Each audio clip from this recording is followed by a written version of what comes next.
Good evening, everybody. Today I'm working on my logos for Sega. I'm trying to brand Sega as a company for a new console for the future. And the last console they actually released was the Dreamcast, which went out of business around 2001. It actually started in 1999. But I'm actually trying to push this system to the next generation. And with that, I want to do a virtual reality system.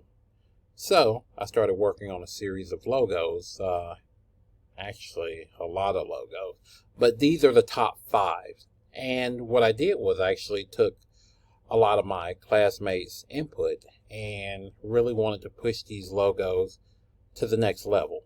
So with that being said, I actually started off with number 13. I actually really liked that one. I was trying to take the S for Sega and try to give it something new, a little bit futuristic. I was trying to go for some digital elements with that, and I thought kind of changing it to an angle may work. I figured it would be something good for being on like a game system or just your startup screen. My second logo that I was going for was number 10. That one actually really caught my attention. It was basically Sega's window into your digital soul, which your eye is a window into your soul, and going into the virtual gaming world. I thought that would be a really good logo that kind of captured that in a abstract kind of feel. The logo or that you see to the right that actually has color, that's just a concept, some inspiration that I'm actually trying to get from Logo Lounge.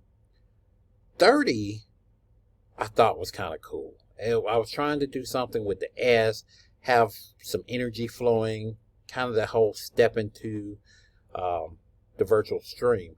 And I thought in my head I could kind of picture that S acting as a visor and kind of like the energy. If you turn the logo, the energy could kind of pour in from the sky.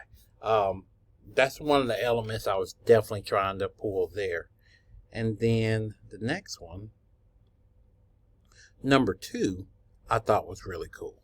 I was trying to do something with a black hole, something that would be a portal to another world, something that could really immerse you into the whole game. That's what I was trying to pull with that logo. I still may need some more work. I definitely was listening to what Ward said in the critique, and I definitely am going to push this a little bit further to see where I can take this. Alrighty, and logo number 5, I was definitely trying to go with the whole portal to another world. I was just trying different variations of that. I figured that would have a really cool feel with it as well. I thought it would look good on a system as far as just different elements that work as far as the whole digital feel with the blocks. So that's kind of where I'm going with that logo. It's just like a doorway into a virtual world. Also, I began kind of working on some 3D renderings of. I actually started working on some 3D renderings in Adobe Fusion and Adobe Fuse and Adobe Dimensions. And I don't know, I needed something to kind of make this more real. And I figured at least having a 3D model of how the game would actually work going into the virtual world, I thought that would kind of help me out a little bit more as far as concepting my logo, just with those elements. And then another thing I was actually looking at was lanyards and some furniture I thought would be kind of cool. as far as for the trade show, because basically I wanted to do something a little bit different. I was looking at texture elements that kind of could maybe accompany um, the logo as well, because I don't want to just go overboard as far as putting too much with it. I definitely want to brand this. Here's a sketch that I was actually doing, the trade show. One of the concepts here. And basically, that's what really kind of got me started looking at furniture, because I was thinking, if depending on the type of game you would play, you could kind of sit down in a chair and still have the virtual ring around you. And then I was just kind of giving a hologram display so people inside of the trade show could kind of walk by and actually see what the player is actually immersed in. And then also the whole concept with the trade show I was actually looking at.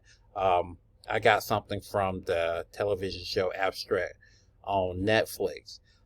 Maybe kind of like when you go to the trade show, you kind of have like a little fogger machine, like you're kind of going into another world. And I actually thought it would be kind of cool to have maybe some monochromatic lights. So once you walk in, it just takes the color away and everything, maybe a monochromatic of Sega's colors. So I thought that would just be a good thing to kind of try to deal with. But yeah, that's kind of where I'm going with the logo, and I hope that answers a lot of your questions that you may have and what direction I'm going.